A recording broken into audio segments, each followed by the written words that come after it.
Exam ಅಂದರೆ stress ಆಗ್ತದಾ? ತುಂಬವಾ ಸ್ವಲ್ಪವಾ? ತುಂಬ. ಹೌದು, ಸ್ಟ್ರೆಸ್ ಅನ್ನುವಂಥದ್ದು ಎಲ್ರಿಗೂ ಆಗ್ತದೆ. ಅದನ್ನು ಹೇಗೆ ನಾನು ನಿಭಾಯಿಸ್ತಿದ್ದೆ ಅನ್ನುವಂಥದ್ದನ್ನು ನಾನು ನಿಮಗೆ ತಿಳಿಸ್ತೇನೆ. ನಾನು ನಿಮ್ಮ ಥರ ಇದ್ದಾಗ ನಂಗೆ ಯಾರಾದರೂ ಭಾಷಣ ಹೇಳಲಿಕ್ಕೆ ಮುಂದೆ ಬಂದರೆ ನಂಗೆ ಅವರು ನಾನು ಕತೆ ಹೇಳ್ತೇನೆ ಅಂತ ಹೇಳುವಾಗ ತುಂಬ ಖುಷಿಯಾಗೋದು. ಕುತ್ಕೊಂಡು ಕೇಳೋದು, ಹೋ ಕತೆ ಕೇಳ್ತಾರೆ ಇವರದೊಂದು ಭಾಷಣ ಬದಿಗಿಟ್ಟು ಅಂತ ಹೇಳಿ ಕುತ್ಕೊಂಡು ಕೇಳೋದು. ಅದಕ್ಕೆ ನಾನು ಇಲ್ಲಿ ಹೆಚ್ಚು ವಿದ್ಯಾರ್ಥಿಗಳಿರೋದ್ರಿಂದ ನಾನು ಕಥೆಯ ಮೂಲಕ ಪ್ರಾರಂಭಿಸ್ಲಿಕ್ಕೆ ಇಷ್ಟಪಡ್ತೇನೆ. ಇಬ್ಬರು ಸ್ನೇಹಿತರಿರ್ತಾರೆ, ರಾಮ ಮತ್ತು ಭೀಮ ಅಂತ ಹೇಳಿ. ರಾಮ ಅವನಿಗೆ ಹೆಚ್ಚು ಬುದ್ಧಿವಂತಿಕೆ, ಅದಕ್ಕೆ ಅವನು ಕಮ್ಮಿ ಓದ್ತಿರ್ತಾನೆ. ಭೀಮ ಹಾಗಲ್ಲ, ಅವನಿಗೆ ಬುದ್ಧಿವಂತಿಕೆ ಸ್ವಲ್ಪ ಕಮ್ಮಿ, ಆದರೆ ಡೈಲಿ ಓದ್ತಿರ್ತಾನೆ. ರಾಮ ಭೀಮ ಇಬ್ರು ಗೆಳೆಯರಲ್ವಾ, ಅವ್ರು ಹಾಗೆ ಓದ್ತಾ ಅಂಡರ್ಸ್ಟ್ಯಾಂಡಿಂಗ್ ಮಾಡ್ಕೊಂಡು ಓದ್ತಾ ಇರ್ತಾರೆ. ಎಕ್ಸಾಮ್ ಹತ್ರ ಬರ್ತದೆ, SSLC ಎಕ್ಸಾಮ್ ಹತ್ರ ಬರ್ತದೆ. ರಾಮನಿಗೆ ಏನಾಗ್ತದೆ, ಎಕ್ಸಾಮ್ ಹಿಂದಿನ ದಿವಸ ಫುಲ್ ಸ್ಟ್ರೆಸ್. ನಾನು ಓದದಿದ್ದದ್ದು ನಾಳೆ ಬಂದರೆ, ಇಲ್ದಿದ್ರೆ ನಾಳೆ ಬಂದ ಕ್ವಶನಿಗೆ ನನಗೆ ಬರೀಲಿಕ್ಕೆ ಆಗದಿದ್ದರೆ, ಇದನ್ನೇ ಯೋಚನೆ ಮಾಡಿಕೊಂಡು ರಾಮ ಇಡೀ ರಾತ್ರಿ ಕಳೆದು ಬಿಡ್ತಾನೆ. ಭೀಮ ಏನು ಮಾಡ್ತಾನೆ, ನನಗೆ ಎಷ್ಟಾಗ್ತದೆ ಅಷ್ಟು ನಾನು ಪ್ರಯತ್ನ ಪಡ್ತೇನೆ, ನನ್ನ ಪ್ರಯತ್ನವನ್ನು ನಾ ಮಾಡ್ತೇನೆ, ಉಳಿದಿದ್ದು ದೇವರು ನೋಡ್ಕೊಳ್ತಾರೆ ಅಂತ ಹೇಳಿ ಭೀಮ ಓದ್ತಾನೆ. ರಿಸಲ್ಟ್ ಬರ್ತದೆ, ರಿಸಲ್ಟಲ್ಲಿ ಭೀಮ ಫಸ್ಟ್ ಬರ್ತಾನೆ, ರಾಮ ಫೇಲ್ ಆಗ್ತಾನೆ. ರಾಮನಿಗೆ ಬುದ್ಧಿವಂತಿಕೆ ಇತ್ತು, ಆದರೆ ಮನಸ್ಸು ಹತೋಟಿಯಲ್ಲಿ ಇರಲಿಲ್ಲ.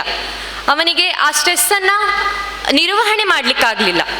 ಅದರಿಂದ ಅವನು ಎಕ್ಸಾಮಲ್ಲಿ ಫೇಲ್ ಆಗ್ತಾನೆ. ಸೊ ಇದರಲ್ಲಿ ನೀವು ಏನು ಅರ್ಥ ಮಾಡ್ಕೊಳ್ತೀರ ಅಂತ ಹೇಳಿದರೆ, ನಿಮ್ಗೆ ಎಷ್ಟೇ ಬುದ್ಧಿವಂತಿಕೆ ಇದ್ದರೂ ಕೂಡ ನಿಮ್ಮ ಮನಸ್ಸನ್ನು ಹತೋಟಿಯಲ್ಲಿ ಇಡಲಿಕ್ಕೆ ನೀವು ಕಲಿತ್ರೆ ಮಾತ್ರ ನೀವು ಜೀವನದಲ್ಲಿ ಸಾಧನೆಯನ್ನು ಮಾಡಲಿಕ್ಕಾಗುವಂಥದ್ದು. ಇನ್ನು ಮನಸ್ಸನ್ನು ಹತೋಟಿಯಲ್ಲಿ ಹೇಗೆ ಇಡುವುದು ಅಂತ ಪ್ರಶ್ನೆ ಮೂಡ್ತದೆ. ಅದರಲ್ಲಿ ನಾನು 3 ಮಾರ್ಗವನ್ನು ಹೇಳಲಿಕ್ಕೆ ಇಷ್ಟಪಡ್ತೇನೆ. ಒಂದು ಭಕ್ತಿ ಮಾರ್ಗದಲ್ಲಿ ಹೋಗ್ಬೋದು, ಕರ್ಮ ಮಾರ್ಗದಲ್ಲಿ ಹೋಗ್ಬೋದು, ಜ್ಞಾನ ಮಾರ್ಗದಲ್ಲಿ ಹೋಗ್ಬೋದು. ಒಂದೊಂದಾಗಿ ವಿವರಣೆಯಾಗಿ ಹೇಳಲಿಕ್ಕೆ ಇಷ್ಟಪಡ್ತೇನೆ. ಕರ್ಮಯೋಗದ ಮೂಲಕ ಭಗವದ್ಗೀತೆಯಲ್ಲಿ ಬಹಳ ಚೆನ್ನಾಗಿ ಹೇಳ್ತಾರೆ, ನಿನ್ನ ಕರ್ಮವನ್ನು ಮಾಡು, ಪ್ರತಿಫಲದ ಮೇಲೆ ಅಪೇಕ್ಷೆ ಇಡಬೇಡ ಅಂತ. ನಾನು ಸಹ ಅದನ್ನೇ ಜಾಸ್ತಿ ಫಾಲೋ ಮಾಡ್ತೇನೆ. ನನಗೆ ಎಷ್ಟಾಗ್ತದೆ ನಾನು ಅಷ್ಟು ಓದ್ತೇನೆ, ಪ್ರತಿಫಲದ ಬಗ್ಗೆ ಅಷ್ಟು ಅಪೇಕ್ಷೆಯನ್ನು ಇಡುವುದಿಲ್ಲ. ಕರ್ಮ ಮಾಡುವುದರ ಮೂಲಕ ನೀವು ಮನಸ್ಸನ್ನು ಹತೋಟಿಯಲ್ಲಿ ಇಡಬಹುದು. ನೀವೇ ಯೋಚನೆ ಮಾಡಿ, ಈಗ ಯಾವುದೋ ಒಂದು ದೊಡ್ಡ ಕೆಲಸ ನಿಮಗೆ ಯಾರೋ ವಹಿಸಿದ್ದಾರೆ, ಆವಾಗ ನಿಮಗೆ ಅದನ್ನು ಯೋಚನೆ ಮಾಡೋದು, ಇದು ನನ್ನ ಕೈಯಲ್ಲಿ ಆಗ್ತದೋ ಇಲ್ವೋ, ನಾ ಮಾಡ್ತೇನೋ ಇಲ್ವೋ, ಈ ಥರ ಯೋಚನೆ ಮಾಡೋದ್ರ ಬದಲು ನನ್ನ ಕೈಯಲ್ಲಿ ಎಷ್ಟು ಆಗ್ತದೆ ನಾನು ಅದನ್ನಷ್ಟು ಮಾಡ್ತೇನೆ, ನನ್ನ ಕರ್ಮವನ್ನು ನಾನು ಮಾಡ್ತೇನೆ, ಪ್ರತಿಫಲ ಬೇಡ, ಅದನ್ನು ಮುಂದೆ ನೋಡ್ಕೊಳ್ಳೋಣ ಅಂತ ಹೇಳಿ ಬಿಟ್ಟರೆ ಆ ಸ್ಟ್ರೆಸ್ ಅಲ್ಲಿಗೆ ಸ್ವಲ್ಪ ಕಮ್ಮಿ ಆಗ್ತದೆ. ಸೊ ನಿಮ್ಮ ಮನಸ್ಸನ್ನು ಕರ್ಮಯೋಗದ ಮೂಲಕ ನೀವು ಹತೋಟಿಯಲ್ಲಿ ಇಡಬಹುದು. ಇನ್ನು ಭಕ್ತಿ ಯೋಗದ ಮೂಲಕ ಅಂತ ಹೇಗೆ ಹೇಳುವುದಾದರೆ, ನೀವು ಭಜನೆ ಎಲ್ಲ ಮಾಡೋದು ನೋಡಿರ್ಬೋದು. ಭಜನೆ ಮಾಡುವಾಗ, ಈಗ ರಾಮನ ಭಜನೆಯನ್ನು ಮಾಡುವಾಗ ನಿಮ್ಮ ಮನಸ್ಸು ಖಾಲಿ ರಾಮನತ್ತ ಜ್ಞಾನ ಹೋಗ್ತದೆ. ಆ ಭಜನೆಯಲ್ಲಿ ರಾಮನ ಗುಣಗಳಾಗಿರ್ಬೋದು, ರಾಮ ಹೇಗೆ ಇದ್ದ ಅದರ ಬಗ್ಗೆ ನಿಮ್ಮ ಮನಸ್ಸು ಜಾಸ್ತಿ ಗ್ರಹಿಸಲಿಕ್ಕೆ ಸ್ಟಾರ್ಟ್ ಮಾಡ್ತದೆ. ಆವಾಗ ನಿಮ್ಮ ಕಾನ್ಸಂಟ್ರೇಷನ್ ಏನಾಗ್ತದೆ, ಖಾಲಿ ರಾಮನ ಬಗ್ಗೆ ಅಷ್ಟೇ ಥಿಂಕ್ ಮಾಡ್ತಾ ಇರ್ತದೆ. ಸೊ ಭಜನೆಯ ಮೂಲಕ ನಿಮ್ಮ ಕಾನ್ಸಂಟ್ರೇಷನ್ ಹೆಚ್ಚಾಗ್ತಾ ಹೋಗ್ತದೆ. ಖಾಲಿ ಭಜನೆ ಅಂತ ಹೇಳೋದಲ್ಲ, ಧ್ಯಾನ ಮಾಡೋದ್ರ ಮೂಲಕ, ದೇವರನ್ನ ಜ್ಞಾನ ಮಾಡೋದ್ರ ಮೂಲಕ, ಇದೆಲ್ಲ ಕಾನ್ಸಂಟ್ರೇಷನ್ ಹೆಚ್ಚು ಮಾಡಲಿಕ್ಕೆ ಒಂದು ವಿಧಾನ. ಸೊ ಭಕ್ತಿ ಮಾರ್ಗದ ಮೂಲಕ ನೀವು ಮನಸ್ಸನ್ನು ಹತೋಟಿಯಲ್ಲಿ ಇಡ್ಬೋದು ಅಂತೇಳಿ. ಇನ್ನು ಜ್ಞಾನ ಮಾರ್ಗದ ಮೂಲಕ ಹೇಗೆ ಹೇಳೋದು ಅಂತ ಹೇಳಿದ್ರೆ, ಈಗ ನಾನು ಎಕ್ಸಾಮ್ ಹಿಂದಿನ ದಿವಸ ನನಗೆ ಸ್ಟ್ರೆಸ್ ಆಗ್ತುಂಟು, ನಾನು ಥಿಂಕ್ ಮಾಡ್ತೇನೆ, ನಾನು ಸ್ಟ್ರೆಸ್ ತಗೊಳ್ಳೋದು ಜ್ಞಾನ ಅಂತ ಹೇಳಿದ್ರೆ ತಿಳುವಳಿಕೆ. ನಾನು ಸ್ಟ್ರೆಸ್ ತಗೊಳ್ತಿರೋದು ಸರಿ ಅನ್ನಿಸ್ತಿದ್ಯಾ, ನಾನು ತಗೊಳ್ಳೇಬೇಕಾ? ಒಂದೇ ಹೆಚ್ಚಂದ್ರೆ ಏನಾಗುತ್ತೆ, ನಾಳೆ ಎಕ್ಸಾಮಲ್ಲಿ ಫೇಲ್ ಆಗ್ತೀನಿ ಅಷ್ಟೇ, ಅದೇ ನನ್ನದು, ಆ ಎಕ್ಸಾಮೇ ನನ್ನ ಅಂತಿಮ ನಿರ್ಧಾರವ ನನ್ನ ಜೀವನದ್ದು ಅಲ್ಲ. ಎಷ್ಟೋ ಜನ ಎಕ್ಸಾಮಲ್ಲಿ ಫೇಲ್ ಆದವರು ತನ್ನ ಜೀವನದಲ್ಲಿ ಎಷ್ಟೋ ದೊಡ್ಡ ದೊಡ್ಡ ಸಾಧನೆ ಮಾಡಿದಂತಹ ಉದಾಹರಣೆಗಳನ್ನು ನಾವು ನೋಡಿದ್ದೇವೆ. ನಾನು ನಿಮಗೊಂದು ಹೇಳಿಕ್ಕೆ ಇಷ್ಟಪಡ್ತೇನೆ. ಹಿಂದಿನ ಕಾಲದಲ್ಲಿ ಏನಾಗ್ತಿತ್ತು ಅಂತ ಹೇಳಿದ್ರೆ, ಎಲ್ಲ ಮಕ್ಕಳು ಕೂಡ ತಮ್ಮ ತಾಯಂದಿರ ಕೆಲಸದಲ್ಲಿ ಬೆರೀತಿದ್ರು, ತುಂಬ ಕಷ್ಟಗಳನ್ನು ನೋಡಿ ಬೆಳೆದವರು ಹಿಂದಿನ ಮಕ್ಕಳೆಲ್ಲ. ಆದರೆ ಈಗಿನ ಮಕ್ಕಳು ಹೇಗಿದ್ದಾರೆ ಅಂತ ಹೇಳಿದ್ರೆ, ಬೆಳಿಗ್ಗೆ ಸ್ಕೂಲಿಗೆ ಬರ್ತಾರೆ, ಸಂಜೆ ಸ್ಕೂಲಿಂದ ಹೋಗ್ತಾರೆ, ಮನೆಯಲ್ಲಿ ಇರ್ತಾರೆ ಇಡೀ ದಿನ. ಅವರಿಗೆ ಹೊರಗಿನ ಸಮಾಜದ ಕಷ್ಟಗಳ ಬಗ್ಗೆ ಅರಿವಿಲ್ಲ. ಅಂದರೆ ಕಷ್ಟಗಳನ್ನು ನೋಡಿಲ್ಲ. ವೃದ್ಧಾಶ್ರಮದಲ್ಲಿರುವಂಥ ಎಷ್ಟೆಷ್ಟು, ವೃದ್ಧಾಶ್ರಮ ಅಂತ ಅಷ್ಟೇ ಅಲ್ಲ, ಅದೆಷ್ಟೋ ಕಷ್ಟಗಳು ತಮ್ಮಿಂದ ಹೊರಗಡೆ ಬಿಟ್ಟು ಎಷ್ಟೋ ಜನ ಇರ್ತದೆ, ಅದು ಆ ಮಕ್ಕಳು, ಈಗಿನ ಮಕ್ಕಳು ನೋಡಿಲ್ಲ. ಸೊ ಅದರಿಂದಾಗಿ ಈಗಿನ ಮಕ್ಕಳು ಏನು ಅನ್ಕೊಳ್ತಾರೆ ಅಂತ ಹೇಳಿದ್ರೆ, ಈಗ ಎಕ್ಸಾಮ್ ದಿವಸ ನಂಗೆ ಓದ್ಲಿಕ್ಕೆ ನನ್ನದೇ ದೊಡ್ಡ ಕಷ್ಟ ಕೊಟ್ಟಿದ್ದಾರೆ ದೇವರು ನನಗೆ, ಇದೇ ನನ್ನ ದೊಡ್ಡದು ಕಷ್ಟ, ಇದನ್ನೇ ನನಗೆ ಅನುಭವಿಸ್ಲಿಕ್ಕೆ ಆಗ್ತಿಲ್ಲ ಅಂತೇಳಿ ಅದೆಷ್ಟೋ ಜನ ಎಕ್ಸಾಮಲ್ಲಿ ಫೇಲ್ ಆಗಿದ್ದಕ್ಕೆ ಸೂಸೈಡ್ ಮಾಡ್ಕೊಂಡಿದ್ದಾಗಿರ್ಬೋದು. ಇದೆಂಥ ಕೇಸ್ಗಳನ್ನು ನೀವು ನೋಡಿದ್ದೀರಾ. ಮೇಯ್ನ್ ಆಗಿ ಏನಾಗಿದೆ ಅಂತ ಈಗಿನ ಮಕ್ಕಳಿಗೆ ಹೊರಗಿನ ಜಗತ್ತಿನ ಅರ್ಥ ಗೊತ್ತಿಲ್ಲ, ಹೊರಗಿನ ಜಗತ್ತೇ ಗೊತ್ತಿಲ್ಲ. ಎಲ್ಲರೂ ಕೂಡ ಖಾಲಿ ಅದೇ ಸ್ಕೂಲಿಂದ ಮನೆಗೆ, ಮನೆಯಿಂದ ಸ್ಕೂಲಿಗೆ ಇಷ್ಟೇ ಆಗ್ತುಂಟು. ಅದರಿಂದ ಪೋಷಕರ ಮೇನ್ ಗುರಿ ಏನಂತ ಹೇಳಿದರೆ, ಇಲ್ಲಿ ಎಲ್ಲೂ ಪೋಷಕರು ಸಹ ಸೇರಿದ್ದೀರಾ, ನಿಮ್ಮ ಮೇನ್ ಉದ್ದೇಶ ಏನಂತ ಹೇಳಿದರೆ ಖಾಲಿ ಮಕ್ಕಳನ್ನು ಅಂಕವನ್ನು ಗಳಿಸುವುದಕ್ಕೆ ನೀವು ಫೋಕಸ್ ಮಾಡಬಾರ್ದು. ಖಾಲಿ ಅಂಕವೇ ನಿಮ್ಮ ಮಕ್ಕಳ ಜೀವನವನ್ನು ನಿರ್ಧರಿಸುವುದಿಲ್ಲ. ಅದೆಷ್ಟೋ ಹೈಯೆಸ್ಟ್ ಅಂಕ ಪಡೆದವರು ಈಗ ಮನೆಯಲ್ಲಿ ಖಾಲಿ ಕೆಲಸ ಇಲ್ಲದೆ ಬಿದ್ದಿದ್ದಾರೆ. ಸೊ ಅಂಕವೇ ಅಂತಿಮ ನಿರ್ಧಾರ ಅಲ್ಲ. ಈಗಿನ ಪೇರೆಂಟ್ಸ್ ಹೇಗಂತ ಹೇಳಿದರೆ ಕಂಪ್ಯಾರಿಸನ್, ಹೋಲಿಕೆ ಮಾಡುವಂಥದ್ದು ತನ್ನ ಮಗಳನ್ನು ಇನ್ನೊಬ್ಬರು ಮಕ್ಕಳ ಜೊತೆ. ಅವನು ಅದರಲ್ಲಿ ಹುಷಾರಿದ್ದಾನೆ, ನೀನು ಇದರಲ್ಲಿ ಹುಷಾರಿಲ್ಲ, ಅವನು ಅಷ್ಟು ಮಾರ್ಕ್ಸ್ ತೆಗಿತಾನೆ, ನೀನು ಇಷ್ಟು ಮಾರ್ಕ್ಸ್ ತೆಗೆಯುವುದಿಲ್ಲ ಅಂತ ಹೇಳಿ ಇದನ್ನು ಪೋಷಕರು ಕಡಿಮೆ ಮಾಡುವಂಥದ್ದು ಅತಿ ಮುಖ್ಯ. ನನ್ನ ಅಕ್ಕ ಹೇಳ್ತಿದ್ಲು ನನಗೆ, ಯಾವಾಗ ನಿನಗೆ ಜಾಸ್ತಿ ಸ್ಟ್ರೆಸ್ ಆಗ್ತದೆ ಓದುವಾಗೆಲ್ಲ ಜಾಸ್ತಿ, ಆವಾಗ ನೀನು ಯಾವುದಕ್ಕೆ ನಿನಗೆ ಕಂಪ್ಯಾರಿಸನ್ ಮಾಡಲೇಬೇಕು ಅಂತ ಅನಿಸಿದರೆ ನೀನು ನಿನಗಿಂತ ಕಡಿಮೆ ಇದ್ದವರನ್ನು ಕಂಪ್ಯಾರಿಸನ್ ಮಾಡು. ಆವಾಗ ನಿನಗೆ ಸಮಾಧಾನ ಆಗ್ತದೆ, ತೊಂದರೆ ಇಲ್ಲ, ನನಗೆ ಇಷ್ಟಾದರೂ ಉಂಟು, ನಾನು ಇಷ್ಟಾದರೂ ಕಲಿತಿದ್ದೇನೆ, ಪರವಾಗಿಲ್ಲ ಅಂತೇಳಿ. ಯಾವಾಗಲೂ ನಿಮಗೆ ತುಂಬ ಬೇಜಾರಾದಾಗೆಲ್ಲ ನೀವು ನಿಮಗಿಂತ ಕಡಿಮೆ ಇದ್ದವರನ್ನು ನೋಡಲಿಕ್ಕೆ ನೀವು ಟ್ರೈ ಮಾಡಬೇಕು. ಇನ್ನು ಮಕ್ಕಳಿಗೆ ಯಾವುದಕ್ಕೆ ಪ್ರೆಷರ್ ಕೊಡಬೇಕು, ಯಾವುದಕ್ಕೆ ಪ್ರೆಷರ್ ಕೊಡಬಾರ್ದು ಅಂತ ಹೇಳಿದರೆ, ಮಕ್ಕಳಿಗೆ ಈಗ ಒಬ್ಬ ಮಗು ಓಡೋದ್ರಲ್ಲಿ ಅಂದರೆ ಸ್ಪೋರ್ಟ್ಸಲ್ಲಿ ಜಾಸ್ತಿ ಆ್ಯಕ್ಟಿವ್ ಆಗಿರ್ತಾನೆ, ಓದೋದ್ರಲ್ಲಿ ಕಮ್ಮಿ ಇರ್ತಾನೆ. ನಿಮಗೆ ಗೊತ್ತು ಯಾವುದಕ್ಕೆ ನಾವು ಇಷ್ಟವಾದ ಕೆಲಸ ಮಾಡ್ತೇವೆ, ಇಷ್ಟವಾದ ಕೆಲಸ ಅಂತ ಮಾಡುವಾಗ ನಮಗೆ ಪ್ರೆಷರ್ ಆಗೋದಿಲ್ಲ. ನಿಮಗೆ ನೋಡಿ, ಈಗ ನಿಮಗೆ ಅಡುಗೆ ಮಾಡೋದು ತುಂಬ ಇಷ್ಟ ಅಂತ ಹೇಳಿದರೆ ನಿಮಗೆ ಅವಾಗ ಜಾಸ್ತಿ ಸ್ಟ್ರೆಸ್ ಅನ್ಸೋದಿಲ್ಲ, ನನಗೆ ಅಡುಗೆ ಮಾಡಬೇಕು ಹಾಕಬೇಕು ಅಂತೆಲ್ಲ ಸ್ಟ್ರೆಸ್ ಅನ್ಸೋದಿಲ್ಲ. ಯಾವಾಗ ನಮಗೆ ಇಷ್ಟ ಅಲ್ಲದ ಕೆಲಸ ನಮಗೆ ಹೇಳ್ತಾರೋ ಆವಾಗ ಅಯ್ಯೋ ಇದನ್ನು ಮಾಡಬೇಕಲ್ಲ, ನನಗೆ ಇದು ಬರುವುದಿಲ್ಲ ಅಲ್ಲ ಅಂತ ಒಂದು ಸ್ಟ್ರೆಸ್ ಆಗ್ತದೆ. ಸೊ ಅದಕ್ಕೆ ನೀವು ನಿಮ್ಮ ಮಕ್ಕಳಲ್ಲಿರುವಂತಹ ಕಲೆಯನ್ನು ನೀವು ಗುರುತಿಸಲಿಕ್ಕೆ ಪೇರೆಂಟ್ಸ್ ಟ್ರೈ ಮಾಡಬೇಕು. ಈಗ ಒಬ್ಬ ಮಗು ಓದೋದನ್ನು ಬಿಟ್ಟು ಓದೋದಲ್ಲಿ ಕಮ್ಮಿ ಇದ್ದಾನೆ, ತೊಂದರೆ ಇಲ್ಲ, ಹಾಡೋದ್ರಲ್ಲಿದ್ದಾನೋ ಅಥವಾ ಸ್ಪೋರ್ಟ್ಸಲ್ಲಿ, ಅದನ್ನು ಗುರುತಿಸುವಂಥ ಕೆಲಸ ತಂದೆ ತಾಯಿಯಂದಿರು ಮಾಡಬೇಕಂಥದ್ದು. ಆದರೆ ಈಗಿನ ಕಾಲದಲ್ಲಿ ಎಂತಾಗಿದೆ, ಖಾಲಿ ಮಾರ್ಕ್ಸ್ ಮೇಲೆ ಜಡ್ಜ್ ಮಾಡ್ತಿದ್ದಾರೆ ಎಲ್ಲರೂ ಕೂಡ.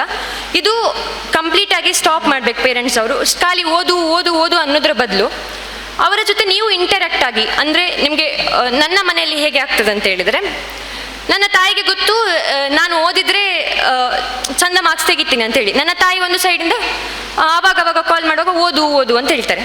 ನನಗೆ ಜಾಸ್ತಿ ಸ್ಟ್ರೆಸ್ ಆದಾಗ ನಾನೇನು ಮಾಡ್ತೇನೆ, ಅಪ್ಪನಿಗೆ ಕಾಲ್ ಮಾಡ್ತೇನೆ. ಅಪ್ಪ ಅಂತ ಹೇಳ್ತಾರೆ, ತೊಂದರೆ ಇಲ್ಲ ಮಗ, ನಿಂಗೆ ಎಷ್ಟಾಗ್ತದೆ ಅಷ್ಟು ಮಾಡು, ತೊಂದರೆ ಇಲ್ಲ ಅಂತ ಹೇಳ್ತಾರೆ. ಸೊ ನಂಗೆ ಎರಡು ಕಡೆಯಿಂದ ಬ್ಯಾಲೆನ್ಸ್ ಆಗ್ತದೆ. ಹಾಗಿರಬೇಕು. ಅಂದರೆ ಒಬ್ಬರು ಪ್ರೆಷರ್ ಕೊಟ್ಟರೆ ಇನ್ನೊಬ್ಬರು ಕಮ್ಮಿ ಮಾಡಬೇಕು, ಆ ಥರ ಇರಬೇಕು. ಪ್ರೆಷರ್ ಕೊಡಲೇಬಾರ್ದು ಹಾಗೆ ನಾನು ಹೇಳ್ತಿಲ್ಲ. ತಂದೆ ತಾಯಿಯಾದವರು ಯಾವುದಕ್ಕೆ ಪ್ರೆಷರ್ ಕೊಡಬೇಕು ಮಕ್ಕಳಿಗೆ, ಆ ವಿಷಯದಲ್ಲಿ ಪ್ರೆಷರ್ ಕೊಡಲೇಬೇಕು. ಈಗಿನ ಕಾಲದಲ್ಲಿ ಮೊಬೈಲ್ ಬಳಕೆ ಹೆಚ್ಚಾಗ್ತಾ ಉಂಟು, ಅದನ್ನು ನಿಲ್ಲಿಸಲಿಕ್ಕೆ ತಂದೆ ತಾಯಿಯವರು ಪ್ರೆಷರ್ ಕೊಡಲೇಬೇಕು. ಯಾಕಂತ ಹೇಳಿದರೆ ಈಗ ನೋಡಿ, ಮೊಬೈಲಲ್ಲಿ ಎಂತೆಂಥ ಮಕ್ಕಳು ಕಲಿತಿದ್ದಾರೆ, ಒಳ್ಳೆ ವಿಷಯ ಅಂತ. ಮೊಬೈಲನ್ನು ಒಳ್ಳೆಯ ರೀತಿಯಲ್ಲಿ ಸಹ ಬಳಸ್ಕೋಬೋದು ನಾವು. ಅದನ್ನು ನೀವು ಮಕ್ಕಳಿಗೆ ತಿಳುವಳಿಕೆ ಮೂಡಿಸ್ಬೇಕು ಆ ಥರ. ಮತ್ತು ಸಂಸ್ಕಾರ ಅನ್ನುವಂಥದ್ದು ಮನೆಯಿಂದ ಬರ್ತದೆ.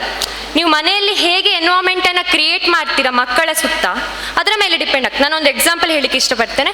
ನನ್ನ ಮನೆಯಲ್ಲಿ ಗೋದಾನ ಪ್ರೋಗ್ರಾಮ್ ಇತ್ತು. ಆವಾಗ ಕಮಲಕ್ಷ ಕಾಮತ್ ಅವರು ಗೆಸ್ಟ್ ಆಗಿ ಬಂದಿದ್ದರು. ನನಗೆ ಆವಾಗ ವಂದನಾರ್ಪಣೆ ಮಾಡಲಿಕ್ಕೆ ಹೇಳಿದರು ಅಪ್ಪ. ನನಗೆ ಅಲ್ಲಿ ಹೋಗಿ ಎಲ್ಲ ದೊಡ್ಡ ದೊಡ್ಡ ಗೆಸ್ಟನ್ನು ನೋಡಿ ಗಡಗಡ ನಡುಗಿ ನಾನು ವಂದನಾರ್ಪಣೆ ಮಾಡಲಿಕ್ಕೆ ಆಗಲಿಲ್ಲ ನನಗೆ.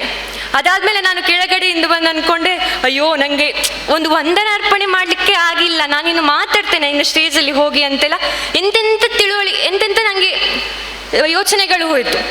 ಆವಾಗ ಎಲ್ಲ ಪ್ರೋಗ್ರಾಮ್ ಆದಮೇಲೆ ಸರ್ ಬಂದು ಹೇಳ್ತಾರೆ, ಇಲ್ಲ ಇದನ್ನು ಬಿಟ್ಟು ಬಿಡು, ನೀನು ಇಲ್ಲಿಗೆ, ನೀನು ಇನ್ನು ಮುಂದೆ ಒಂದು ದೊಡ್ಡ ವಾಗ್ಮಿ ಆಗ್ತಿ ಅಂತ ಒಂದು ಮಾತು ಹೇಳ್ತಾರೆ. ಅವತ್ತಿಂದ ನನಗೆ ನನ್ನ ಮನಸ್ಸು ನೋಡಿ, ನೀವು ಒಬ್ಬ ಮಗು ಎಷ್ಟೇ ಕೆಳ ಹಂತಕ್ಕೂ ಹೋದರೂ ನೀವು ಸುತ್ತಮುತ್ತಲ ವಾತಾವರಣ ಅದನ್ನು ಹೇಗೆ ಮ್ಯಾನೇಜ್ ಮಾಡ್ತದೆ ಅನ್ನುವಂಥದ್ದು ಡಿಪೆಂಡ್ ಆಗ್ತದೆ.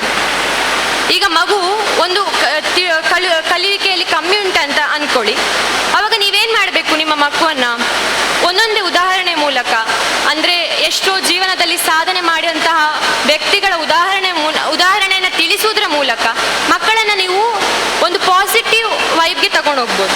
ಅಂಥ ಕೆಲಸವನ್ನು ತಂದೆ ತಾಯಂದಿರು ಮಾಡಬೇಕು.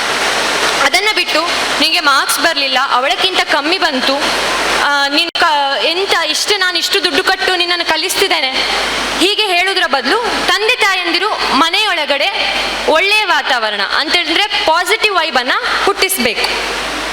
ಇದು ಮೇನ್ ಪಾಯಿಂಟ್.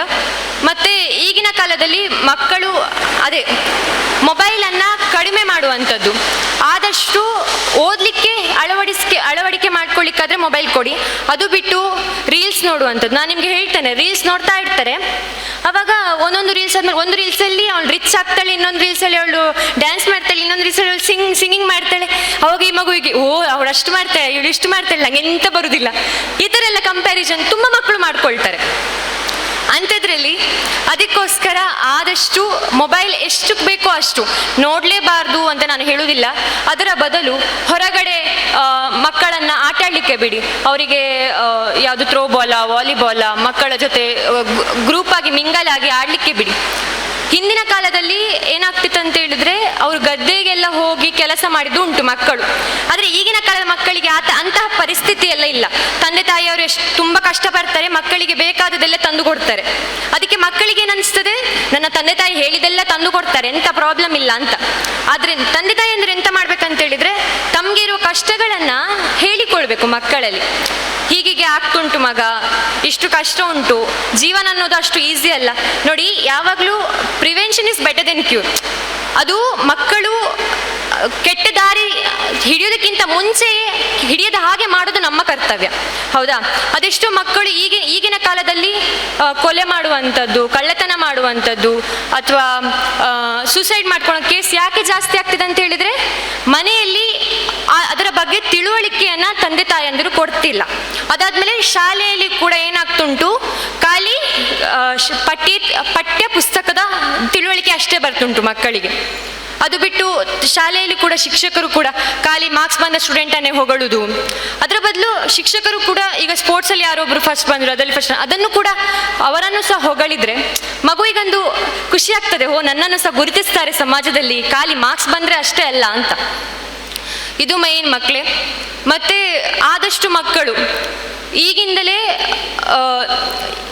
ಈ ಫೋಕಸ್ ಮಾಡಲಿಕ್ಕೆ ಕಲಿಬೇಕು. ಯಾಕಂತ ಹೇಳಿದರೆ ನಿಮಗೆ ಈಗ main point SSLC and PUC, ನಿಮಗೆ ಎಷ್ಟು ಆಗ್ತದೆ ಅಷ್ಟು ಟ್ರೈ ನೀವು ಮಾಡಬೇಕೀಗ ಓದಲಿಕ್ಕೆ. ಇದಾದಮೇಲೆ ನಿಮ್ಮ ಜೀವನ ನಿರ್ಧಾರ ಆಗುವಂಥದ್ದು. ನಾನು ಮಾರ್ಕ್ಸ್ ಅಂತ ಹೇಳ್ತಿಲ್ಲ, ನಿಮ್ಮ ಮನೆಯಲ್ಲಿ ನಿಮ್ಮ ತಂದೆ ತಾಯಂದಿರು ಎಷ್ಟೋ ಕಷ್ಟಪಟ್ಟು ನಿಮ್ಮನ್ನು ಇಲ್ಲಿ ಸೇರಿಸಿದ್ದಾರೆ. ನೀವು ಅದಕ್ಕೋಸ್ಕರ ಅವರಿಗೋಸ್ಕರನಾದರೂ ನೀವು ಯಾವುದರಲ್ಲಿ ಒಳ್ಳೆದಿದ್ದೀರಾ ಅದನ್ನು ಹೆಚ್ಚು ಮಾಡಲಿಕ್ಕೆ ನೋಡಿ. ಅಂತ ಹೇಳಿದರೆ ಈಗ ಫಾರ್ ಎಕ್ಸಾಂಪಲ್ ಸ್ಪೋರ್ಟ್ಸಲ್ಲಿದ್ದೀರಾ, ಹೇಳಿ ನಿಮ್ಮ ತಂದೆ ತಾಯಿಗೆ, ನಾನು ಸ್ಪೋರ್ಟ್ಸಲ್ಲಿದ್ದೇನಮ್ಮ, ನನಗೆ ನೀವು ಒತ್ತಡ ಹಾಕಬೇಡ, ನಿಮ್ಮ ಕಷ್ಟಗಳನ್ನು ನೀವು ಹಂಚಿಕೊಳ್ಳಿ ಆದಷ್ಟು. ನನಗೆ ಇದರಲ್ಲಿ ಇಷ್ಟಲ್ಲಿ ಪ್ರೆಷರ್ ಆಗ್ತುಂಟಮ್ಮ, ನನಗೆ ಆಗ್ತಿಲ್ಲ ಓದಲಿಕ್ಕೆ.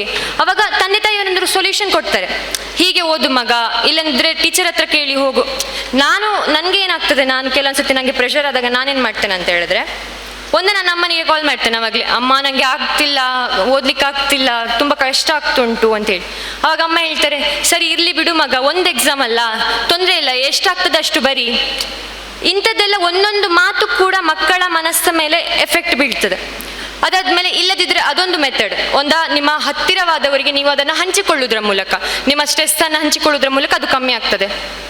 ಇಲ್ಲಂದರೆ ಸೆಕೆಂಡ್ ಮೆಥಡ್ ಅಂತ ಹೇಳಿದರೆ ನಿಮಗೆ ಇಷ್ಟವಾದ ಹಾಬೀಸ್. ಈಗ ಕೆಲವು ಜನರಿಗೆ ಡ್ಯಾನ್ಸಿಂಗ್ ಮಾಡೋದಂದರೆ ತುಂಬ ಇಷ್ಟ, ಕೆಲವು ಜನರಿಗೆ ಸಿಂಗಿಂಗ್ ಮಾಡೋದಂದರೆ ತುಂಬ ಇಷ್ಟ. ಆವಾಗ ಫುಲ್ ರಿಲ್ಯಾಕ್ಸ್ ಆಗಿ ಬಿಡ್ತಾರೆ. ಅಂಥವರು ತಮ್ಮ ಹಾಬೀಸ್ ಮಾಡೋದು. ಈಗ ಯಾವಾಗ ತುಂಬ ಸ್ಟ್ರೆಸ್ ಆಗ್ತದೆ ಆವಾಗ ಡ್ಯಾನ್ಸ್ ಮಾಡುವಂಥದ್ದು ಅಥವಾ ಸಿಂಗಿಂಗ್ ಮಾಡೋದು, ಅಥವಾ ಕೆಲವು ಜನರಿಗೆ ಸಾಂಗ್ ಕೇಳೋದ್ರ ಮೂಲಕ. ನಾನು ಜಾಸ್ತಿಯಾಗಿ ಭಾವಗೀತೆಗಳನ್ನು ಕೇಳಲಿಕ್ಕೆ ಇಷ್ಟಪಡ್ತೇನೆ, ನನಗೆ ತುಂಬ ಸ್ಟ್ರೆಸ್ ಆದಾಗ. ಅದರಲ್ಲಿ ಜೀವನದ ಮೌಲ್ಯಗಳನ್ನು ಹೇಳ್ತಾರೆ ಭಾವಗೀತೆಯಲ್ಲಿ. ಸೊ ನಾನು ಭಾವಗೀತೆಗಳನ್ನು ಹೆಚ್ಚು ಕೇಳ್ತೇನೆ ನನಗೆ ತುಂಬ ಸ್ಟ್ರೆಸ್ ಆದಾಗ. ಸೊ ಇದು ಸ್ಟ್ರೆಸ್ ಆದಾಗ ನೀವು ಹೇಗೆ ಮ್ಯಾನೇಜ್ ಮಾಡಬೇಕು ಅಂತೇಳಿ. ಇನ್ನು ಅದೇ, ತಂದೆ ತಾಯಿಯರು ಆದಷ್ಟು ಇನ್ನು ಮುಂದೆ ನಾನು ಹೇಳಿದ್ದನ್ನು ಫಾಲೋ ಮಾಡಿ, ಮನೆಯಲ್ಲಿ ಪಾಸಿಟಿವ್ ಎನ್ವೈರ್ಮೆಂಟನ್ನು ಕ್ರಿಯೇಟ್ ಮಾಡಿ. ಆದಷ್ಟು ಮಕ್ಕಳ ಮೇಲೆ ಒತ್ತಡವನ್ನು ಹೇರಬೇಡಿ. ಮತ್ತು ಇನ್ನು ನನ್ನ ಜೀವನದ ಕಥೆಯನ್ನು ಹೇಳುವುದಾದರೆ, ನಾನು ಹೇಗೆ ಬೆಳೆದು ಬಂದದಂತ ಹೇಳುವುದಾದರೆ, ನನ್ನ ಜೀವನದಲ್ಲಿ ಸಹ ತುಂಬ ಒತ್ತಡ ಇತ್ತು ನನಗೆ. ಹೇಗೆ ಅಂತೇಳಿದರೆ, ನಾನು ಆಳ್ವಾಸಿಗೆ ಹಾಸ್ಟೆಲಿಗೆ ಸೇರಿದ್ದು, 7th ಸೇರಿದ್ದು. ಆವಾಗ ನನಗೆ 7th ನನಗೆ ಓದಿದ್ರೆ ಒಮ್ಮೆ ಅರ್ಥ ಆಗ್ತದೆ, ಅದನ್ನು ಓದ್ತಾನೆ ಇರಲಿಲ್ಲ. 7th ಸೇರಿದೆ. ಆವಾಗ ನನಗೆ ಫಸ್ಟಲ್ಲಿ 70% ಬಂತು 7th last ending marks. 8th 80 marks, 9th 90 marks ಬಂತು. ಅದಾದಮೇಲೆ ಅನಿಸ್ತು ನನಗೆ, ನನ್ನ ಅಕ್ಕ ಸಹ ಆಳ್ವಾಸಲ್ಲಿ ಕಲಿತದ್ದು. ಆವಾಗ ನನಗೆ ಅನಿಸ್ತು 9th ನನ್ನ ಅಕ್ಕ 98% ತೆಗೆದಿದ್ದಾಳೆ 10th. ನಾನು ಅವಳಿಗಿಂತ ಹೆಚ್ಚು ತೆಗಿಲೇಬೇಕು, ಅಂದರೆ ನನ್ನ ಮನಸ್ಸಲ್ಲಿ ಅದು ಹುಟ್ಟಿದ್ದು. ಹಾಗೆ ನಿಮ್ಮ ಮಕ್ಕಳ ಮೇಲೆ ಅವರಿಗಾಗಿ ನಾನು ಓದಬೇಕು ಅಂತ ಅನಿಸಿದ್ರೆ, ನಾನಾಗೆ ಓದಬೇಕು ಅನಿಸಿದ್ರೆ ಅವ್ರು ಓದ್ತಾರೆ. ಅದು ಬಿಟ್ಟು ನೀವು ಪ್ರೆಷರ್ ಹಾಕಿದರೆ ಅವರಿಗೆ ಓದಲಿಕ್ಕೆ ಮನಸ್ಸು ಬರೋದಿಲ್ಲ. ಅದಕ್ಕೆ ಅವರಿಗಾಗಿ ಮನಸ್ಸಿಗೆ ಬರಬೇಕು ನಾನು ಓದಬೇಕು ಅಂತೇಳಿ. ಆವಾಗ ನಾನು 9th ಅಕ್ಕನಿಗಿಂತ ನಾನು ಜಾಸ್ತಿ ತೆಗೀಲೇಬೇಕು ಅಂತ ಟಾರ್ಗೆಟ್ ಇಟ್ಟೆ. ಆಮೇಲೆ 10th ಹಾರ್ಡ್ ವರ್ಕ್ ಮಾಡಿದೆ, 10th 100% ರಿಸಲ್ಟ್ ಬಂತು. ಅದಾದಮೇಲೆ ನಾನು ಜಾಸ್ತಿ ಸ್ಟ್ರೆಸ್ ತಗೊಂಡಿದ್ದಂಥದ್ದು. ಅದಾದಮೇಲೆ ಎಲ್ಲರೂ ಕೂಡ ಈಗ 10th ಔಟ್ ಆಫ್ ಔಟ್ ಬಂತು, ಇನ್ನಾದಮೇಲೆ ತುಂಬ ಪ್ರೆಷರ್ ನನಗೆ, ನೀನು ಅದು ಮಾಡು ಇದು ಮಾಡು ಹಾಗೆ ಮಾಡು ಹೀಗೆ ಮಾಡು, ಅಪ್ಪ ಇಂಟರ್ವ್ಯೂಯಲ್ಲಿ ಎಂತ ಮಾಡ್ತೀನಿ ಅಂತೆಲ್ಲ ಕೇಳುವಾಗ ನನಗೆ ವೆಟರ್ನರಿ ಮಾಡಬೇಕಂತ ಆಸಿದ್ದದ್ದು ತುಂಬ. ಅದಾದಮೇಲೆ ಎಂತಾಯಿತು, PUCಯಲ್ಲಿ ಸೆಕೆಂಡ್ PUCಯಲ್ಲಿ ಪ್ರಾಕ್ಟಿಕಲ್ ಎಕ್ಸಾಮ್ ಬರೀಬೇಕು ಅಂತೇಳಿ, ಅದು ನನ್ನ ಕೆಟಗರಿ. ಪ್ರಾಕ್ಟಿಕಲ್ ಎಕ್ಸಾಮ್ ಬರಲಿಕ್ಕೆ ಆಗಲಿಲ್ಲ. ಸೆಕೆಂಡ್ PUCಯಲ್ಲಿ ಲಾಸ್ಟಲ್ಲಿ ನನಗೆ ಪ್ರಾಕ್ಟಿಕಲ್ ಎಕ್ಸಾಮ್ ಬರಲಿಕ್ಕೆ ಆಗೋದಿಲ್ಲ ಅಂತ ಗೊತ್ತಾದದ್ದು. ಆವಾಗ ಎಷ್ಟು ಸ್ಟ್ರೆಸ್ ತಗೊಂಡಿದ್ದೇನೆ ಅಂತ ಹೇಳಿದರೆ, ನನಗೆ ಇನ್ನು ವೆಟರ್ನರಿ ಮಾಡಲಿಕ್ಕೇ ಆಗೋದಿಲ್ಲ, ಇನ್ನು ನೆಕ್ಸ್ಟ್ ಎಂತ ಆಪ್ಷನ್ಗೆ ಹೋಗಲಿ ಅಂತ ಹೇಳುವಾಗ ನಾನು BNYS ಚೂಸ್ ಮಾಡಿ ಅಂಥದ್ದು. ಅದರಲ್ಲಿ ನನಗೆ ಅನಿಸ್ತು, ನಾನು ಯಾವಾಗಲೂ ಜಾಸ್ತಿ ಕನೆಕ್ಟ್ ಆಗುವಂಥದ್ದು. ಈಗ ಯಾರಾದರೂ ಸಿಕ್ಕರೆ ನನಗೆ ಅಂದರೆ ಏಜ್ ಆದ ಪರ್ಸನ್ ಅವರ ಜೊತೆಲ್ಲ ನನಗೆ ಮಾತಾಡಲಿಕ್ಕೆ ತುಂಬ ಇಷ್ಟ. ಅದಕ್ಕೆ ಅಪ್ಪ ಹೇಳಿದರು, ನೀ BNYS ಹೋದರೆ ಅದರಲ್ಲಿ ಜಾಸ್ತಿ ಟ್ರೀಟ್ ಮಾಡಲಿಕ್ಕಿರುವ ವೃದ್ಧರನ್ನು ನೀನೆಲ್ಲ ಜಾಸ್ತಿ ಮಾತಾಡ್ತೀಯಲ್ಲ, ಸೊ ಅದಕ್ಕೆ ಜಾಸ್ತಿ ಅದರಲ್ಲಿ ನಿಮಗೆ ಕನೆಕ್ಟ್ ಆಗ್ತದೆ ಆ ಬ್ರ್ಯಾಂಚ್ ಅಂತೇಳಿ ಅಪ್ಪ ನನ್ನನ್ನು BNYSಗೆ ಸೇರಿಸಿದರು. ಅದಾದಮೇಲೆ ನಾನು ನನಗೀಗ ನಾನೀಗ ಒತ್ತಡ ನಿರ್ವಹಣೆ ಬಗ್ಗೆ ಮಾತಾಡಲಿಕ್ಕೆ ಬಂದಿದ್ದೇನೆ ಅಂತ ಹೇಳಿದರೆ, ನಾನು BNYS ಕಲಿತು ಇಲ್ಲಿ ಇಷ್ಟು ಮಾತಾಡ್ತಿದ್ದೇನೆ ಅಂತ ಅರ್ಥ. ಅದರಲ್ಲಿ ಮೇಯ್ನಾಗಿ ನ್ಯಾಚುರೋಪತಿ ಆ್ಯಂಡ್ ಯೋಗಿಕ್ ಸೈನ್ಸ್, ಹೇಗೆ prevention is better then cure, ಯಾವಾಗಲೂ ಕಾಯಿಲೆ ಬರೋದಕ್ಕಿಂತ ಮುಂಚೆ ಹೇಗೆ ನಾವು ಕಾಯಿಲೆ ಬರೋದನ್ನು ತಡಿಬೋದು ಅಂತ ಹೇಳಿ ನಮ್ಮ ಬ್ರಾಂಚ್ ಹೇಳಿಕೊಡ್ತದೆ. ಯೋಗ ಮತ್ತು ನ್ಯಾಚುರೋಪತಿ, ಅದರಲ್ಲಿ 5 ರೂಲ್ಸ್ ಉಂಟು. ಆ ರೂಲ್ಸನ್ನು ಫಾಲೋ ಮಾಡೋದ್ರ ಮೂಲಕ ನಾವು ಕಾಯಿಲೆಯನ್ನು ತಡೆಗಟ್ತೇವೆ, ಕಾಯಿಲೆ ಬರದ ಹಾಗೆ ನೋಡ್ಕೊಳ್ತೇವೆ. ಮತ್ತು ಯೋಗ ಮಾಡೋದ್ರ ಮೂಲಕ ಒತ್ತಡವನ್ನು ಕಡಿಮೆ ಮಾಡ್ಬೋದು. ಅದು ಹೇಗೆ ಅಂತ ಹೇಳಿದ್ರೆ, ನಿಮಗೆ ಜಾಸ್ತಿ ಒತ್ತಡ ಆದಾಗ ಹಾಗೆ ಕೂತ್ಕೊಂಡು ಯೋಚನೆ ಮಾಡಿ, ಯಾಕೆ ನನಗೆ ಒತ್ತಡ ಆಗ್ತುಂಟು, ನಾನು ಯಾವುದಕ್ಕೆ ನಾನು ಸ್ಟ್ರೆಸ್ ತಗೊಳ್ತಿದ್ದೇನೆ, ಎಕ್ಸಾಮಿಗೆ, ಹಾಗಾದರೆ ಎಕ್ಸಾಮ್ಗೆ ಅದಕ್ಕೆ ಸೊಲ್ಯೂಷನ್ ಏನು. ನೀವು 5 ನಿಮಿಷ ಕೂತ್ಕೊಂಡು ಆ ಒತ್ತಡಕ್ಕೆ ಏನು ಕಾರಣ ಅಂತ ಹೇಳಿ ಹುಡುಕಿದ್ರೆ ನಿಮಗೆ ನೆಕ್ಸ್ಟ್ ಅದಕ್ಕೆ ಸೊಲ್ಯೂಷನ್ ಗೊತ್ತಾಗ್ತದೆ. ಅಂದರೆ ಈಗ ಎಕ್ಸಾಮ್ ಆದರೆ ಓದಿ ಆಗಲಿಲ್ಲ, ಹಾಗಾದರೆ ಏನು ಸೊಲ್ಯೂಷನ್, ಓದಬೇಕು ಅಷ್ಟೇ. ಸೊ ಆ 5 ನಿಮಿಷ ಕಾಮಾಗಿರೋದು, ಸ್ಟ್ರೆಸ್ ಬಂದಾಗ ಕಾಮಾಗಿ ಅದನ್ನು ನಿಭಾಯಿಸಲಿಕ್ಕೆ ನೋಡಬೇಕು. ಅದಕ್ಕೆ ನಾಡಿ ಶೋಧನ ಪ್ರಾಣಾಯಾಮ ಮಾಡಿದರೆ ನಿಮ್ಮ ಮೈಂಡ್ ಫುಲ್ ಕಾಮ್ ಆಗ್ತದೆ. ಸೊ ಪ್ರಾಣಾಯಾಮವನ್ನು ನಾವು ಸಜೆಷನ್ ಮಾಡ್ತೇವೆ ಯೋಗದಲ್ಲಿ. ಇದಿಷ್ಟು. ಮತ್ತು ಇಲ್ಲಿ ಯಾರಿಗೆ ಜಾಸ್ತಿ ಸ್ಟ್ರೆಸ್ಸೇ ಆಗೋದೇ ಇಲ್ಲ, ಸ್ಟೂಡೆಂಟ್ಸ್ ಸ್ಟ್ರೆಸ್ಸೇ ಆಗೋದಿಲ್ಲ ನಮಗೆ, ಏನಾದರೂ ಎಕ್ಸಾಮ್ ಆಗಲಿ ಬಿಡಲಿ, ಎಕ್ಸಾಮ್ ಅಂತಲ್ಲ ಅದು ಬಿಟ್ಟು ಬೇರೆದ ವಿಷಯಕ್ಕೂ ನನಗೆ ಸ್ಟ್ರೆಸ್ಸೇ ಆಗೋದಿಲ್ಲ ಅಂಥವ್ರು ಯಾರೂ ಇಲ್ಲ. ಪ್ರತಿಯೊಬ್ಬರಿಗೂ ಹಾಗೆ. ಈಗ ಪ್ರತಿಯೊಬ್ಬರಿಗೂ ಸ್ಟ್ರೆಸ್ ಇದ್ದೇ ಇರ್ತದೆ. ಕೆಲವು ಜನರಿಗೆ ದೊಡ್ಡ ಸ್ಟ್ರೆಸ್ ಇರ್ತದೆ. ಈಗ ನನಗೆ ಎಕ್ಸಾಮ್ ಅನ್ನುವಂಥದ್ದು ಒಂದು ಸ್ಟ್ರೆಸ್ ಆದರೆ, ಕೆಲವು ಜನಕ್ಕೆ ಅಪ್ಪ ಅಮ್ಮನಿಗೆ ಅದಕ್ಕಿಂತ ದೊಡ್ಡ ಕೆಲಸ ಇರ್ತದೆ, ಎಂತೆಂಥದ್ದು ವರ್ಕ್ ಇರ್ತದೆ, ಅವರಿಗೆ ನಮಗಿಂತ ದೊಡ್ಡ ಸ್ಟ್ರೆಸ್ ಇರ್ತದೆ. ಅದನ್ನು ಮಕ್ಕಳು ಅರ್ಥ ಮಾಡ್ಕೊಳ್ಬೇಕು. ಮನೆಯಲ್ಲಿ ತಂದೆ ತಾಯಂದಿರು ಕೆಲವು ಅವರ ಸ್ಟ್ರೆಸ್ಸಲ್ಲಿ ಬೈತಾರೆ ನಿಮಗೆ, ಅದನ್ನೆಲ್ಲ ಮಕ್ಕಳು ಅರ್ಥ ಮಾಡ್ಕೊಳ್ಬೇಕು. ಯಾಕೆ ನಮಗೆ ಅಪ್ಪ ಅಮ್ಮ ಬೈತಿದ್ದಾರೆ, ಅವರಿಗೂ ಪಾಪ ಸ್ಟ್ರೆಸ್ ಉಂಟು, ಅಷ್ಟು ಕಷ್ಟದಲ್ಲಿ ನಮ್ಮನ್ನು ಓದಿಸ್ತಿದ್ದಾರೆ, ಅದನ್ನು ಮಕ್ಕಳು ಅರ್ಥ ಮಾಡ್ಕೊಳ್ಬೇಕು. ಇದಿಷ್ಟು. ಮತ್ತೇನಾದರೂ ಕ್ವಶನ್ ಕೇಳಲಿಕ್ಕಿತ್ತ?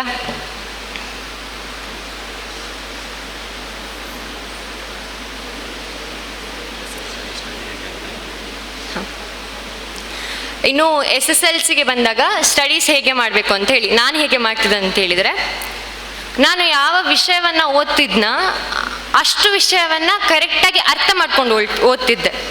ಈಗಿನ ವಿದ್ಯಾರ್ಥಿಗಳು, ಹೆಚ್ಚಿನ ವಿದ್ಯಾರ್ಥಿಗಳು ಏನು ಮಾಡ್ತಾರೆ ಅಂತ ಹೇಳಿದರೆ ಬಾಯಟ್ ಹಾಕುವಂಥದ್ದು.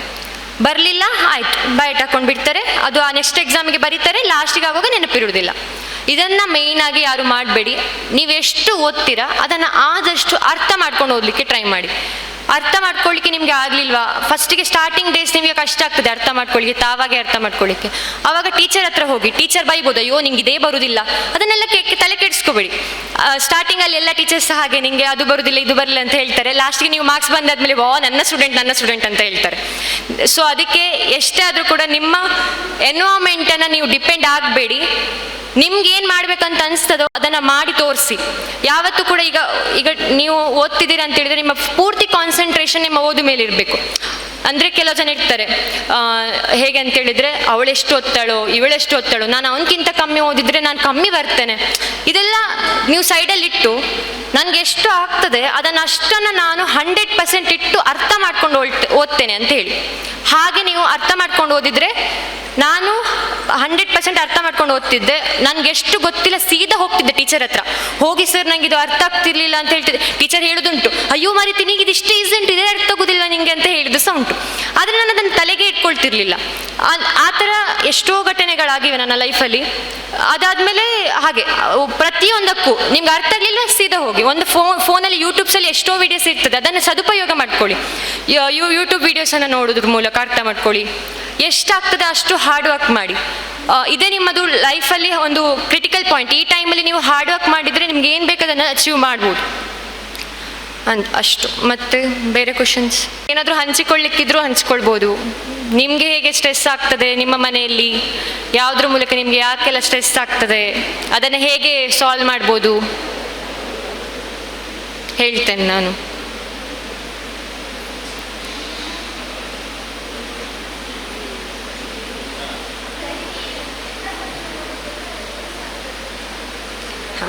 ನಿನಗೆ ಎಷ್ಟನೇ ಕ್ಲಾಸ್ ನೀನು? 10th. ನಿನಗೆ ಯಾವ ಸಬ್ಜೆಕ್ಟ್ ತುಂಬ ಕಷ್ಟ? ಸೋಷಿಯಲ್ ಕಷ್ಟ.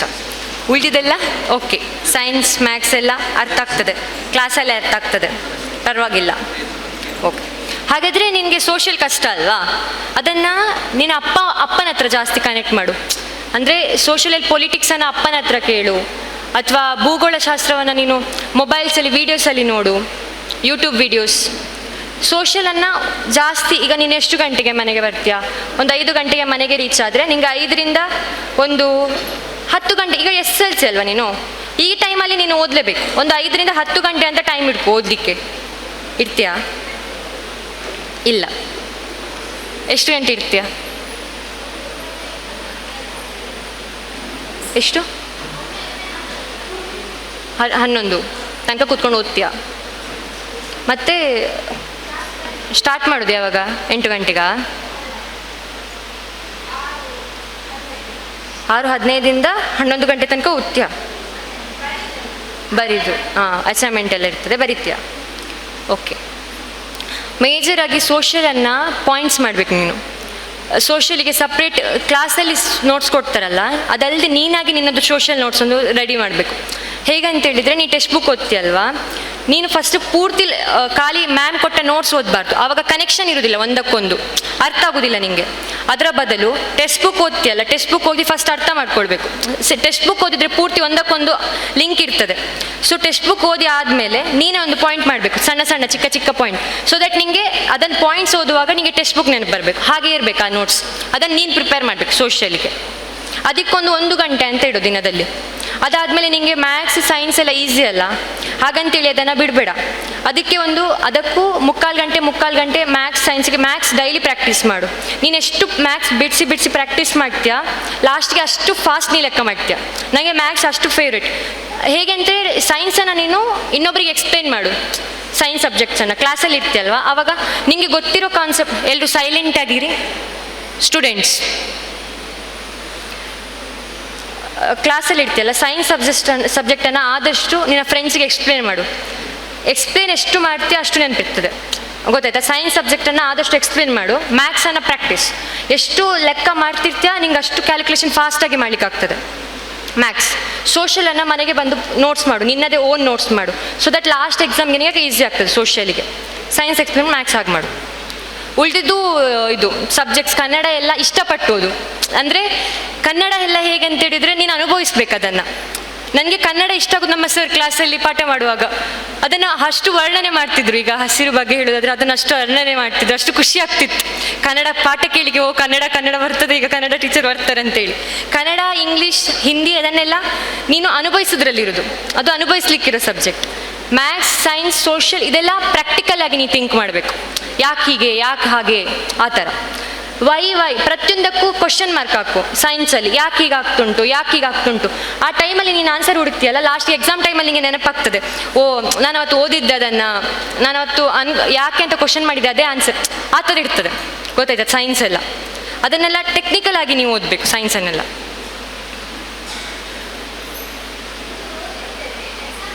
ಮರ್ತೋಗ್ತದೆ. ಅದೇ ಯಾಕಂತ ಹೇಳಿದರೆ ನೀವು ಓದಿದ್ದನ್ನು ತಲೆಗಿಟ್ಕೊಳ್ಳೋದಿಲ್ಲ, ಅಂದರೆ ಅರ್ಥ ಮಾಡ್ಕೊಂಡು ಓದಿರೋದಿಲ್ಲ ನೀನು. ಅರ್ಥ ಆಗ್ತಿದೆ ನಿಮಗೆ? ನೀವು ಓದಿರ್ತೀಯ, ಏನು ಓದಬೇಕಂತ ಓದಿರ್ತೀಯ, ನಾಳೆ ಎಕ್ಸಾಮಲ್ಲ ಓದಬೇಕಂತ ಹೇಳಿ ಓದಿರ್ತೀಯ, ಅದು ತಪ್ಪು.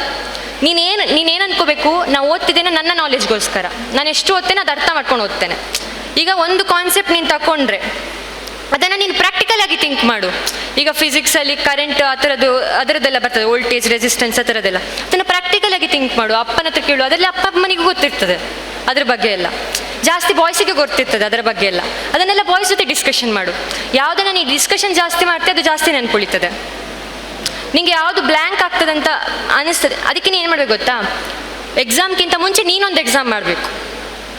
ಅಂದರೆ ನಿಮಗೆ ಪ್ರೀವಿಯಸ್ ಇಯರ್ ಕ್ವಶನ್ ಪೇಪರ್ ಎಲ್ಲ ಡಿಸ್ಕಷನ್ ಮಾಡ್ತಾರಲ್ಲ, ಅದನ್ನು ನೀನು ನೋಟ್ ಆನ್ ಮಾಡಿ ಇಟ್ಕೊಂಡಿರ್ತೀಯ. ಅದನ್ನು ಈಗ ಎಕ್ಸಾಮ್ ಟೈಮಲ್ಲೆಲ್ಲ ಎಕ್ಸ್ಪೆರಿಮೆಂಟ್ ಮಾಡಬೇಡ ನೀನು. ಈಗ ಎಕ್ಸಾಮ್ ಒಂದು ಡೇಟ್ ಕೊಟ್ಟಿರ್ತಾರೆ, ನೀನು ಓದಿರ್ತೀಯ, ನಿಂದೆಲ್ಲ ಕ್ಲಿಯರ್ ಇರ್ತದೆ, ಆವಾಗ ನೀನೊಂದು ಎಕ್ಸಾಮ್ ಕೊಡಬೇಕು, ಕ್ವಶನ್ಸ್ ಹಾಕೋಬೇಕು, ನೀನಾಗಿ ಆನ್ಸರ್ ಬರಲಿಕ್ಕೆ ಟ್ರೈ ಮಾಡಬೇಕು. ನನಗೆ ಬರೀಲಿಕ್ಕೆ ಬರ್ತದಾ ಅಂತ ನೋಡಲಿಕ್ಕೆ ಸ್ವಲ್ಪ ಅದು ಕಾನ್ಸೆಪ್ಟ್ ಅದಕ್ಕೆ ರಿಲೇಟೆಡ್ ಆದರೆ ಅದು ನಾನು ಅರ್ಥ ಮಾಡ್ಕೊಂಡು ಎಷ್ಟು ಅರ್ಥ ಮಾಡ್ಕೊಂಡಿದ್ದೇನೆ ಬರೀತೇನಾ ಅಂತ ನೋಡಬೇಕು. ಆವಾಗ ನಿಂಗೆ ಅರ್ಥ ಆಗ್ತದೆ ನಾನು ಎಲ್ಲಿ ಮಿಸ್ ಮಾಡ್ತಿದ್ದೇನೆ ಪಾಯಿಂಟ್ಸನ್ನು, ಗೊತ್ತಾಯ್ತಾ? ಆ ಥರ ಟ್ರೈ ಮಾಡಬೇಕು. ಮೇಯ್ನಾಗಿ ನಿನ್ನನ್ನು ನೀನು ಅರ್ಥ ಮಾಡ್ಕೋಬೇಕು. ನಿನಗೆ ಯಾವ ಥರ ನೀನು ಆ ಸ್ಟಡಿ ಮಾಡಿದರೆ ನಿನಗೆ ಅರ್ಥ ಆಗ್ತದೆ, ನೆನ್ಪುಳಿತದೆ, ಅದನ್ನು ನೀನು ಫೈಂಡ್ ಔಟ್ ಮಾಡಬೇಕು ಯಾವಾಗಲೂ. ಈಗ ನಾನು ಹೇಳಿದ್ದು ನಿನಗೆ ನನ್ನದು, ನಾನು ಹೇಗೆ ಮಾಡ್ತಿದ್ದೆ ಅಂತೇಳಿ, ಬಟ್ ನಿನಗೆ ಅದು ಅನ್ವಯ ಆಗ್ಬೋದು, ನಿನ್ನ ಲೈಫಲ್ಲಿ ಅದು ಆಗಬಹುದು, ಆಗದೇನೂ ಇರ್ಬೋದು ನಾ ಹೇಳಿದ್ದು ನಿನಗೆ. ಬಟ್ ನೀನಾಗಿ ನಿನಗೆ ಉತ್ತರ ಹುಡುಕಬೇಕು, ನಾನು ಈ ಥರ ಓದಿದ್ರೆ ಆಗ್ಬೋದಾ, ನನ್ನ ಮೈಂಡಿಗೆ ಹೇಗೆ, ಆ ಥರ. ಅರ್ಥ ಆಯ್ತಾ? ಗುಡ್. ನಿನ್ನ ಹೆಸರು? ತನ್ವಿ. ಕ್ಲಾಪ್ಸ್ ಕೊಡಿ ಅವಳಿಗೆ.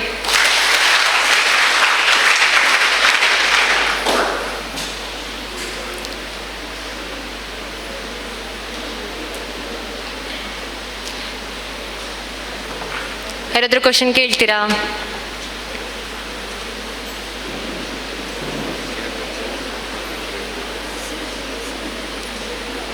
ಅನುಭವವನ್ನು ಸಹ ಹೇಳ್ಬೋದು, ಏನನ್ನಿಸ್ತು ಅಂತ ಹೇಳಿ.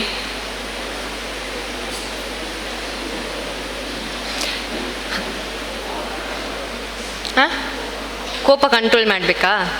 ನಿಮಗೆ ಜಾಸ್ತಿ ಕೋಪವಾ?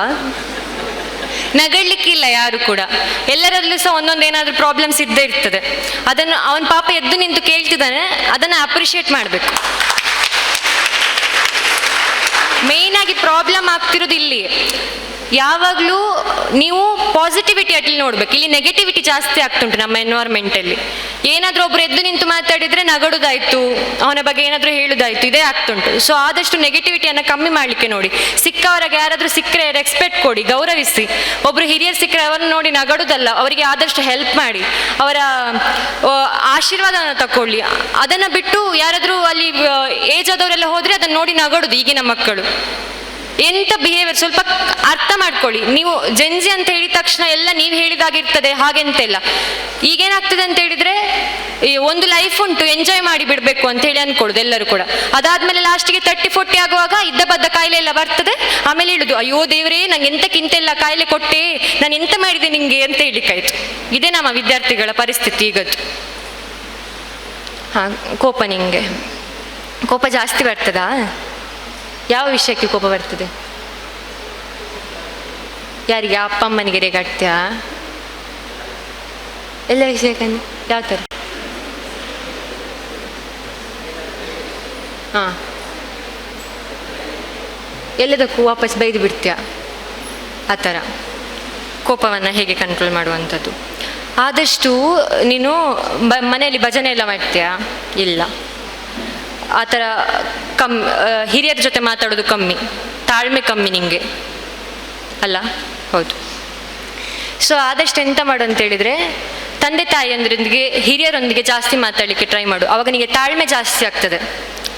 ಅಂದರೆ ಈಗ ನೋಡು, ಯಾರಾದರೂ ತುಂಬ ಸ್ಲೋ ಮಾತಾಡ್ತಿದ್ರೆ ನೀ ಅದನ್ನು ಮಾತಾಡಲಿಕ್ಕೆ ಕೇಳಿಸ್ಕೊ. ಅಂದರೆ ನಿಮಗೆ ಅದು ಪೇಷನ್ಸ್ ಇರೋದಿಲ್ಲ. ನಿಮಗೆ ಸ್ಟಾರ್ಟಿಂಗ್ ಅದು ಅಷ್ಟು ಈಸಿ ಅಲ್ಲ. ನೀ ಅದನ್ನು ಡೆವಲಪ್ ಮಾಡಲಿಕ್ಕೆ ಸ್ಟಾರ್ಟ್ ಮಾಡಬೇಕು. ಅಂತೇಳಿದರೆ ತಾಳ್ಮೆ ನಿಮಗೆ ಬಂದರೆ ಕೋಪ ಕಮ್ಮಿ ಆಗ್ತದೆ. ತಾಳ್ಮೆಯನ್ನು ಬೆಳೆಸ್ಕೊಳ್ಳಿಕ್ಕೆ ನೀವು ಸ್ಟಾರ್ಟ್ ಮಾಡಬೇಕು. ಫಾರ್ ಎಕ್ಸಾಂಪಲ್ ಅದೇ ಜಾಸ್ತಿ ಬೇರೆಯವರಿಗೆ ಈಗ ಹಿರಿಯರು ಇರ್ತಾರಲ್ಲ, ತುಂಬ ಸ್ಲೋ ಮಾತಾಡ್ತಿರ್ತಾರೆ, ಅವರ ಪಕ್ಕದಲ್ಲಿ ಕೂತ್ಕೊಂಡು ಅವ್ರು ಮಾತಾಡೋದನ್ನು ಕೇಳಿಕ್ಕೆ ಟ್ರೈ ಮಾಡು. ಅಥವಾ ಭಜನೆ ಮಾಡುವುದು, ಅಂದರೆ ಕಾನ್ಸಂಟ್ರೇಷನ್ ಜಾಸ್ತಿ ಆಗ್ತದೆ, ಕೋಪ ಕಮ್ಮಿ ಆಗ್ತದೆ. ಮೇಯ್ನಾಗಿ ನಿಮಗೆ ಕೋಪ ಯಾಕೆ ಬರ್ತುಂಟು ಅಂತ ಕ್ವಶನ್ ಮಾಡ್ಕಾಕು ನಿನ್ನ ತಲೆಯಲ್ಲಿ. ಕೋಪ ಯಾಕೆ ಬರ್ತುಂಟು, ನಾನು ಸುಮ್ಮನೆ ರಿಯಾಕ್ಟ್ ಆಗ್ತೇನೆ ಒಂದು ವಿಷಯಕ್ಕೆ, ಅನ್ವಾಂಟೆಡ್. ನೋಡು, ಕೋಪ ಆದರೆ ಎಫೆಕ್ಟ್ ಆಗೋದು ನಿನ್ನ ಬಾಡಿ ಮೇಲೆ, ಅದನ್ನು ಮೇನ್ ನೆನ್ಪಿಟ್ಕೊ. ಸೊ ನೀನು ಯಾಕೆ ಬೇರೆಯವ್ರು ಏನಾದರೂ ಮಾಡ್ಕೊಳ್ಳಿ, ನಿನ್ನ ಬಾಡಿಗೆ ಯಾಕೆ ನೀನು ಎಫೆಕ್ಟ್ ಮಾಡ್ಕೊಳ್ತಿದ್ಯಾ, ಫಸ್ಟ್ ಅದನ್ನು ಥಿಂಕ್ ಮಾಡು. ನೋಡು, ಬೇರೆಯವರ ವಿಷಯ, ನಿನ್ನ ಸರೌಂಡಿಗೋಸ್ಕರ ನೀನು ನಿನ್ನ ಬಾಡಿಯನ್ನು ವೇಸ್ಟ್ ಮಾಡ್ಕೊಳ್ತಿದ್ಯಾ. ಬೇಡ, ನಿನ್ನ ಬಾಡಿಯನ್ನು ನೀವು ಸೇವ್ ಮಾಡ್ಕೊಳ್ಳಿಕ್ಕೆ ನೋಡು, ನಿನ್ನ ಹೆಲ್ತನ್ನು ನೀನು ನೋಡ್ಕೊಳ್ಳಿಕ್ಕೆ ನೋಡು. ಕೋಪ ಆದರೆ ನಿನ್ನ ಬಾಡಿ ಹಾಳಾಗೋದಲ್ವಾ, ಆ ಥರ ಥಿಂಕ್ ಮಾಡು. ಗೊತ್ತಾಯ್ತಾ? ಅದು ಒಮ್ಮೆನೆ ಕಮ್ಮಿ ಮಾಡಲಿಕ್ಕೂ ಆಗೋದಿಲ್ಲ, ಸ್ವಲ್ಪ ಸ್ವಲ್ಪನೇ ಒಮ್ಮೊಮ್ಮೆ ರಿಯಾಕ್ಟ್ ಆಗೋದನ್ನು ಕಮ್ಮಿ ರಿಯಾಕ್ಟ್ ಮಾಡು, ಕಂಟ್ರೋಲ್ ಮಾಡು. ಬೇಡ, ನಾವು ಮಾತಾಡಬಾರ್ದು, ಹಾಗೆ ಟ್ರೈ ಮಾಡು. ಇನ್ನೇನಾದರೂ ಕ್ವಶನ್ ಕೇಳಲಿಕ್ಕಿದ್ರೆ ಮತ್ತೆ ಕೇಳಿ. ಇಲ್ಲಿಗೆ ನನ್ನ ಮಾತನ್ನು ಮುಗಿಸ್ತೇನೆ. ನಮಸ್ಕಾರ.